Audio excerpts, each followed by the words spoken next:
आज मी आलो आहे तुमच्यासाठी नियरिंग पोझिशनचा प्रोजेक्ट घेऊन रावेतमध्ये।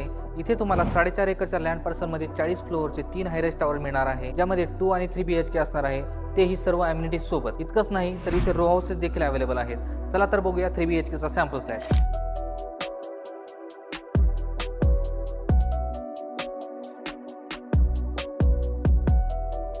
चला तर बघूया 3 BHKचा सॅम्पल फ्लॅट। हा असणार आहे आपला लिव्हिंग हॉल, ज्यासोबत तुम्हाला अटॅच बाल्कनी भेटते,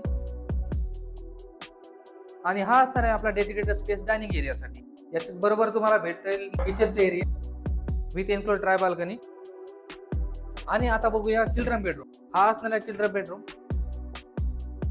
हा असणार आहे कॉमन वॉशरूम, आणि हा आहे सेकंड बेडरूम। आता बघूया मास्टर बेडरूम। हा असणार आहे आपला spacious master bedroom with attach balcony आणि अटॅच वॉशरूम। जर तुम्हाला हा प्रोजेक्ट व्हिजिट करायचा असेल तर आपल्या इथे pickup and drop service available आहे। त्यासाठी खाली दिलेल्या नंबरवरती कॉन्टॅक्ट करा। धन्यवाद।